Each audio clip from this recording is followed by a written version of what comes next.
I never thought betrayal could come from the people I love the most. The people who were supposed to have my back. The people who were supposed to be my family. And yet, there I was sitting at a dinner table, hearing words that felt like knives to my heart. Words that would change my life forever. About 10 years ago, I founded a small tech startup. I poured everything into it. My savings, my nights without sleep. My every waking moment was spent thinking about growth, innovation, and survival. The early days were brutal.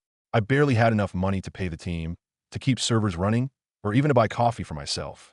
Every decision felt like a gamble. Every sleepless night, every frustration, every moment of doubt, it all felt worth it when I saw the first signs of real progress. Slowly, the company started to grow. Clients came. The team expanded. And I started to feel a sense of pride I had never known. I had built something from nothing. It was my dream, my blood, my sweat, and my tears all in one. And then Sarah graduated from business school. Sarah, my younger sister, the golden child, the one my parents always praised, the one they always said was destined for greatness. They wanted her to join my company. At first, I was happy. Family support felt good. Maybe this would bring us closer. Maybe she could bring new ideas. I welcomed her with open arms. I showed her the systems, the strategies, the clients. I thought it could be a family team. I thought we could make something incredible together. But soon, things began to change. Sarah didn't just have ideas. She had ambition. And ambition without boundaries is dangerous. She started making decisions without asking me. She started persuading team members to follow her lead. I noticed small changes first. A client meeting I wasn't invited to, a project decision made without my input. Then, more and more people began siding with her. Employees I trusted, people I had hired and mentored, started looking to her for approval. At first, I thought it was just misunderstanding. But then the truth hit me. She was slowly taking over my company. I confronted her. Sarah, why are you making decisions on your own? I asked. She smiled, that confident, charming smile that always disarmed people. I just want to help, brother, she said. But these choices, they're mine to make too, I replied. Her voice stayed calm. But I have ideas you might not see. Trust me. It felt like she was gaslighting me. I wanted to believe her. I wanted to see this as teamwork. But deep down, I knew something was wrong. Then came the dinner, the moment that would shatter everything. We were all sitting together, the family gathered as usual. The food was on the table, but my appetite was gone. My parents looked at me with that calm, serious expression that usually meant a lecture was coming. And then my father spoke.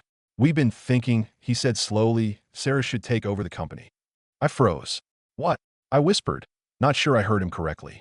My mother nodded, her face full of pride. She's the future, and we believe she's the right person to lead. I laughed bitterly. This is my company. I built this. My father's eyes didn't waver. You've done well, but it's time for a new leader. A new leader. The words echoed in my head. I felt my chest tighten. I felt anger, confusion, and deep betrayal all at once. I looked at Sarah. Her smile was calm, almost smug. My sister, the one I had trusted, the one I had welcomed into my life and business. She didn't even flinch. She had won. I felt a surge of disbelief. I tried to speak, but the words wouldn't come out. I tried to plead, to argue, to remind them of everything I had done, every sleepless night, every sacrifice. But it was useless. They had made their decision. And in that moment, I realized I couldn't rely on anyone in my family. I couldn't let this betrayal stand. Not after everything I'd built. Not after years of sleepless nights and sacrifices. I sat alone in my office that night, staring at the screens, feeling the weight of anger and hurt pressing down on me. Every contract, every client, every team member I had nurtured, they were all part of my lifeblood. And now my parents and Sarah thought they could just take it away. I knew every corner of my company. I knew where the weaknesses were, where the critical clients were, and who truly cared about the work, not just the family name. I began planning quietly, step by step. Nothing reckless, nothing obvious. I spoke to my closest employees in private. I have an opportunity, I said. I'm starting something new, something that protects the team and the clients. They looked at me, startled. You're leaving? One asked. Yes, I said calmly, though my hands shook. And I want you with me. Only if you want to. The room was silent for a moment. Then nods one by one. People I trusted for years, ready to follow.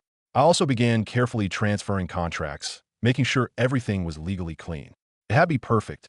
No mistakes. No es lipupese. Sarah couldn't know. My parents couldn't know. Days turned into weeks. Every family dinner, every casual meeting, every phone call with Sarah and my parents was an act. He smiled, he nodded, he listened. But inside, I was executing the plan that would take back everything they tried to steal from me. Every step required patience. Every decision required precision. I watched Sarah as she strutted around the office, confident, unaware that her foundation was quietly slipping away. It was almost poetic, almost beautiful in its justice. Then the day came. Sarah and my parents were discussing the final details of the takeover, celebrating their victory. I walked into the meeting room, calm and composed. "Everyone," I said. All eyes turned to me. "I have an announcement." My voice was steady, but my heart was racing. "I'm leaving this company." A gasp filled the room. Sarah's eyes widened. "My new company," I continued, "will take with it the most valuable clients, the key employees, the contracts that really matter." I watched their expressions. Shock, anger, confusion. Everything they had planned, all their manipulations, undone. "You can't do this," Sarah said, her voice shaking. "I know exactly what I'm doing," I replied. My father's face turned red. "This is your company. You can't just take it all. It's my creation. I built it from the ground up. I know where its heart lies," I said quietly, almost smiling. And that was it. I had executed the perfect plan. I walked out, leaving them with the empty shell of a company they had tried to claim as their own. The new company flourished. Clients I had nurtured over years followed me.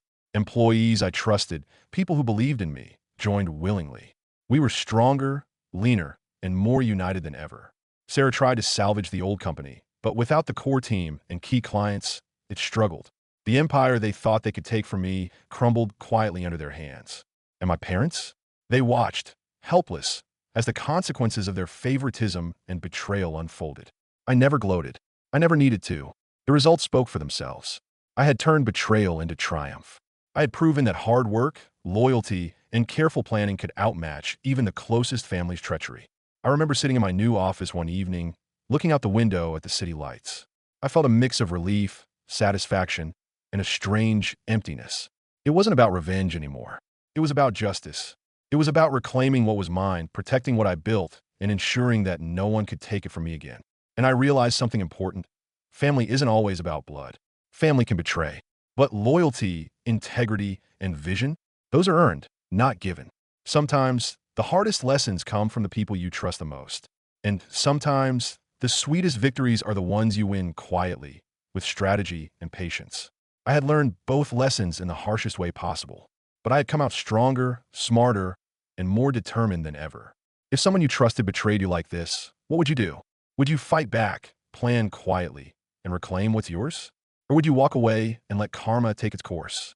Comment below. I want to hear your thoughts. Because sometimes the hardest choices define who we really are.